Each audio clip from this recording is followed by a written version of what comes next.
Even in death, there is no command but mine.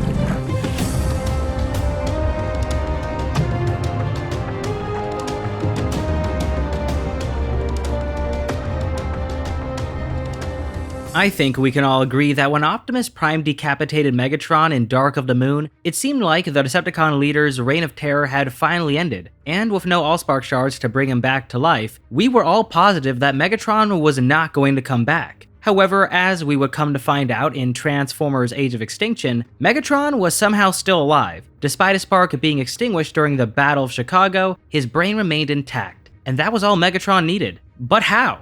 This has been a question I have had ever since the film came out. Up to this point in the Bayverse, Cybertronians could not survive as just a head, since once they were decapitated, that was it, they were dead. The only outliers to this were Frenzy and Igor. In Frenzy's case, his unique biology allowed him to continue functioning even after being decapitated. You see, when Michaela Bane severed his head, he used his mandibles to detach a part of his neck and crawl away. Later, he deployed tiny mechanical legs to move around independently, essentially transforming his severed head into a self-sufficient unit. However, his luck ran out when one of his CD blades ricocheted wildly across the room and destroyed most of his head, killing him. As for Igor, on the other hand, he is a bit of a mystery. What we do know is that according to concept art, he is supposed to be the severed head of the Long Haul clone that we see in Revenge of the Fallen, but he somehow grew tiny arms and legs. A theory that I made a while back is that Igor's bizarre form can be traced back to Scapel. You see, after the Long Haul clone was critically damaged during the Operation Firestorm airstrike, Scapel salvaged what he could, decapitating the clone and using its spark to create Igor. As for where the spark is located, it's the giant round thing on his back. And as for the tiny limbs, those were makeshift parts built from scrap by Scapel to keep Igor functional. So outside of Igor and Frenzy, the idea of a Cybertronian surviving as just a head was essentially unheard of in the Bayverse. That's what makes Megatron's survival so intriguing, and the only information that we get on Megatron still being conscious was told to us by Brains. According to him, once he was captured by KSI, they developed a method to extract and download the minds of the fallen Decepticons from their severed heads. Brains was forced to translate all the information that came from these heads, allowing KSI to gain deep understanding of the Cybertronian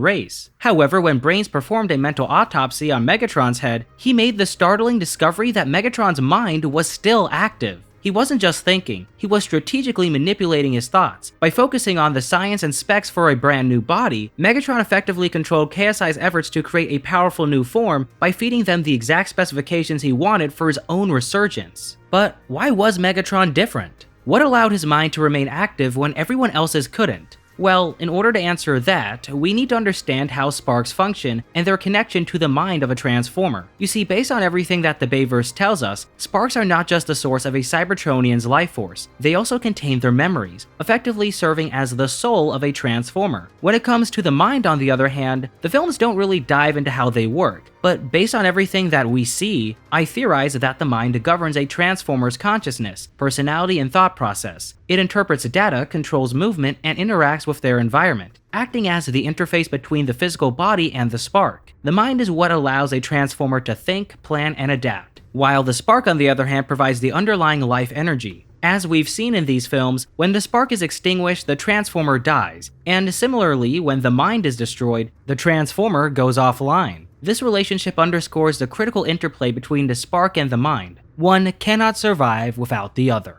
And this is what makes Megatron's case so fascinating. Despite his spark being extinguished, his mind remained active. So, with all that said, could this whole thing just be a major retcon that the filmmakers made in order to bring back Megatron as the villain? Well, actually no, it's not. And the answer has been right in front of us this whole time. It's the Insecticons. You see, in the film, it's explained to us by Brains that the Insecticons, which he referred to as Megatron's chromosomes, infected the Galvatron body KSI was working on. This basically tells us that the Insecticons uploaded Megatron's consciousness into the Galvatron body, which is why Megs is able to control it later in the film. However, it is never explained to us where these Insecticons came from, and here is where my theory comes into play.